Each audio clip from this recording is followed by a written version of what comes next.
আসসালামু আলাইকুম। আজ পবিত্র শুক্রবার, আর শুক্রবার মানেই হলে বন্ধুরা মিলে ধুমধাম করে রান্না করে খাওয়ার দিন।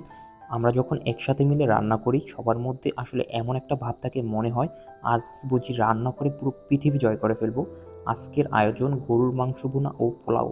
তো রান্না করার জন্য সবাই আসলে উঠে পড়ে লেগে গেছে, যে যেই সেক্টরে পারফেক্ট সে সেই সেক্টর সামলাচ্ছে। আর এদিকে আজকে আমার কোনো কাজ নেই, আমার কাজ আজকে শুধু ভিডিও করা ও খাবার দেখাশোনা করা।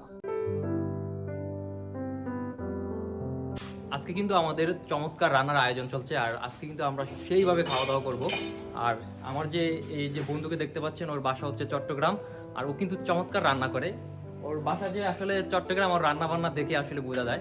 তো আজকে আমাদের কি কি আয়োজন চলছে আপনাদেরকে আজকে আমি সেটা দেখাবো। আমি আমার বন্ধুর কাছে জানবো যে কি কি রান্নার আয়োজন চলছে। মামা, কি কি রান্নার আজকে আয়োজন চলছে?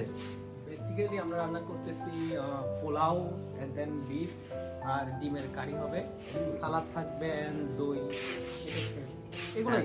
আর আমার বন্ধু কিন্তু আসলে চমৎকার রান্না করে, বিশেষ করে ও যে হচ্ছে আস্ত যে মুরগির যে একটা রোস্ট, ওটা আসলে ওর হাতে আমরা প্রথম খাইছি, কিন্তু এটা কিন্তু আগে আমি কখনো আমার খাওয়া হয় না। আর ও খুব চমৎকার রান্না করে। আর এদিকে কিন্তু আমার বন্ধু হচ্ছে মারুফু কিন্তু কম না, ও কিন্তু চমৎকার পোলাও রান্না করে। আমি এখন যে রুমে আছি এটা হচ্ছে আমার বন্ধু ওয়াসিম আর মারুফের রুম।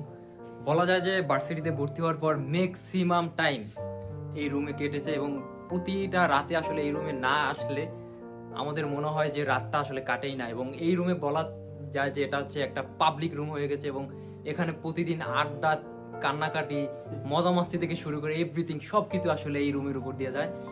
এই যে দেখেন, আর আমাদের পরীক্ষার আগে আগে আমরা যে পড়াশোনা করি সেটাও কিন্তু এই রুমে। আমি হোসেন শহীদ সোহরাওয়ার্দী হলে থাকি, কিন্তু আসলে আমার ম্যাক্সিমাম টাইম এই আশরাফুল্লাহ হলে থাকা হয়। এদিকে রান্না বান্নার সাথে সাথে আমাদের খোশ গল্প বলা যায় একদম জমে উঠেছে। আর আমার বন্ধু মারুফ ইমন একসাথে থাকবে, কিন্তু মারামারি হবে না তা কিন্তু হতে পারে না। এরা বলা যায় যে সাপ বিচির মধ্যে একজন আরেকজনের সাথে সবসময় লেগেই থাকে। আর এদিকে খুনসুটি করতে করতে আমাদের খাবার রান্না করা যে কখন কমপ্লিট হয়ে গেছে আসলে টেরই পেলাম না। এখন আমাদের খাবার পালা, আমরা সবাই হাত ধুয়ে আসলে খেতে বসে গেলাম। আহা, সেরা, মানে আসলে মানে এতদিন যা খাইছি এর সব থেকে বেস্ট। আজকে যে গরুর মাংসটা এত মজা, সেটা না খাইলে বোঝা যায় না। কেমন হয়েছে? আপনি একটা রেটিং দাও, আপনি একটা রেটিং দাও। একের 100 কেমন হয়েছে গো? কত একদম বলছেন? 100, মানে 10 আউট 10। গরু। মামা, থ্যাংক ইউ এত সুন্দর রান্না করার জন্য, আসলে ধন্যবাদ। সেটা আমার আসলে এটা না আমি খাইলে যে বোঝানো বলছিলাম যে সম্ভব আমার না। মামা আসলে বেস্ট রান্না করে, আসলে সেটা রান্না হয়েছে। সবাইকে আসলে অনেক অনেক ধন্যবাদ এত সুন্দর সরাসরি মজার খাবার আয়োজন করার জন্য।